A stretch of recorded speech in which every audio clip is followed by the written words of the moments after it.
Kubota. Inaitwa Kubota. Wewe mwenyewe anakunyoshea Kubota. Na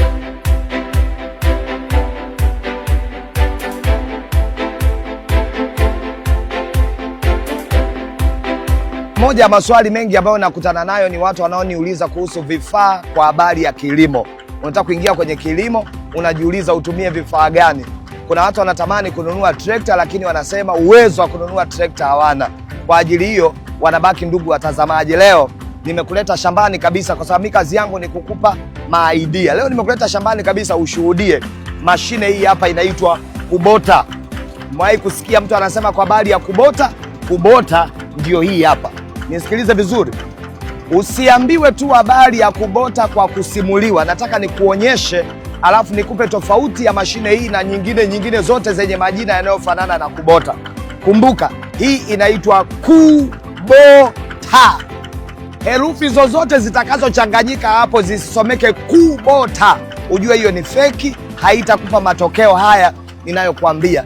Jambo la kwanza nalotaka uone, nataka nikuonyeshe vile Kubota inavyofunua ardhi, inavyopiga udongo bwana wane, vile ambavyo inaweza kumpa mkulima matokeo ambayo wakulima wengine wanayapata kwa trekta, sisi tunayapata kutoka kwenye Kubota. Sasa subiri uone Kubota inavyofunika ardhi. Sikia kwanza silence yake. Unaisikia? Umeisikia hiyo? Check hiyo kazi. Check hiyo kazi. Check hiyo kazi. Check hiyo ngoma. Unaiona hiyo ngoma mwanawani? Unaweza ukaangalia kiwango cha udongo unaosukumwa na Kubota. Hichi ni kiwango ambacho watu ukipata kwa kutumia trekta, lakini sisi tunakuonyesha vile ambavyo unaweza kupata matokeo makubwa lakini kwa kutumia mashine inaitwa Kubota. Hii ni mashine original. Angalia dongo kama hili. Cheki. Umeona? Cheki.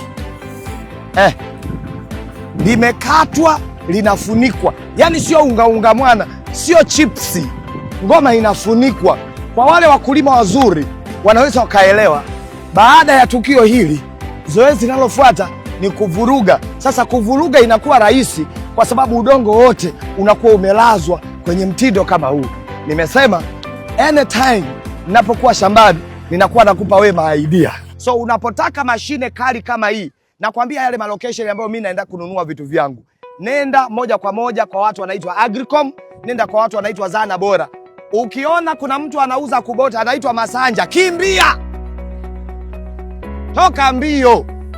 Hana vifaa original, hajaidhinishwa.